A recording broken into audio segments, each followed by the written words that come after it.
And I think the question really is that, whether we can afford to remain attached to the Westminster government any longer. And I think the answer clearly to that is absolutely not. I'm joined now by SNP Deputy Westminster Leader Kirsten Oswald. Good morning to you.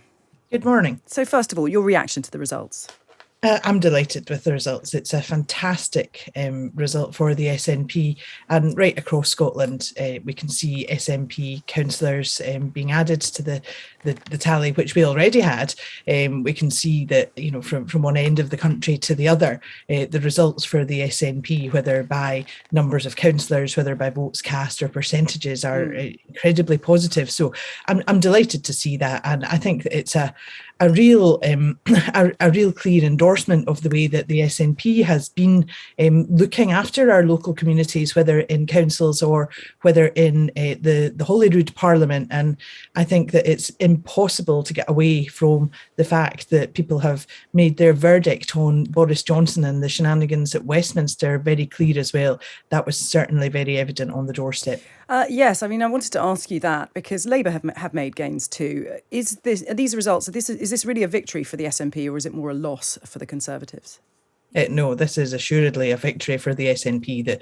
The figures speak for themselves. So after 15 years in government at Holyrood, I think for the SNP to be making gains of the magnitude that we have in these council elections is quite remarkable.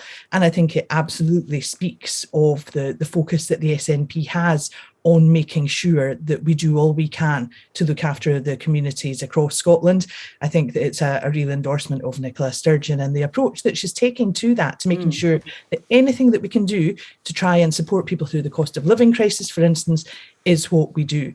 But the Conservatives will be deeply, deeply concerned about the plummet in their vote. And, of course, Labour, whilst they have gained some councillors, this is the second worst result for Labour in almost 50 years in Scotland.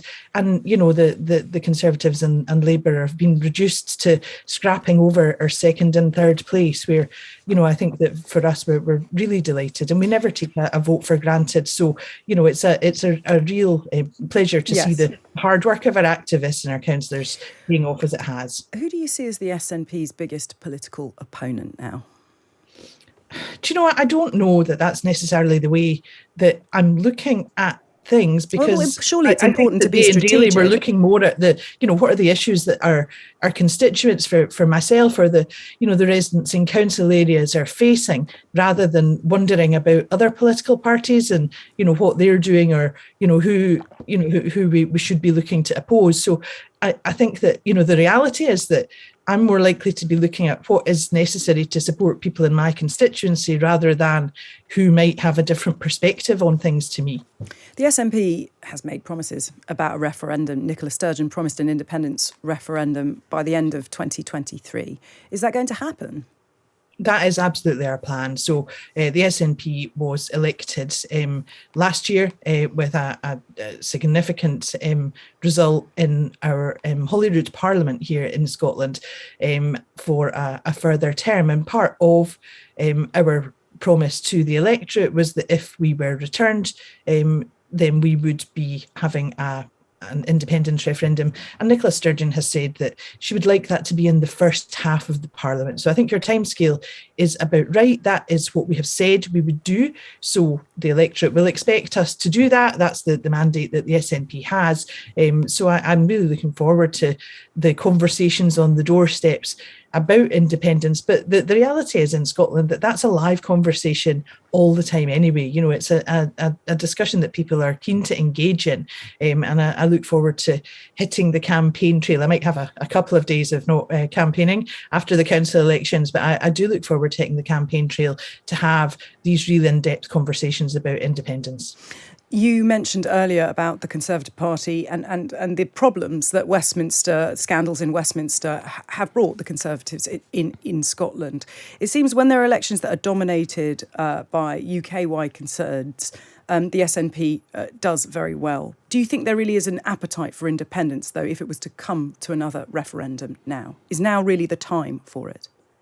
Now absolutely is the time. It's actually probably increasingly pressing, because if we look at what's happening in Westminster, and these are really, really serious concerns that people have about the cost of living, in particular, and about the utter lack of focus of the Tory government in Westminster upon that. They're far too busy focusing on their own shenanigans. And I think the question really is that, whether we can afford to remain attached to the Westminster government any longer. And I think the answer clearly to that is absolutely not. We can't afford not to become an independent country, and the sooner the better, given the shambles of the Conservative government at Westminster. It's chaos. All their focus is on their own issues, and really, I think people in Scotland, but across the UK as well, would very much prefer to have a government which is focusing on the things that matter to people.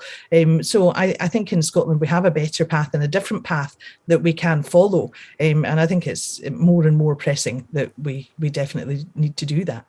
Kirsten Oswald, SNP Deputy Westminster Leader, thank you so much for joining us on Times Radio Breakfast.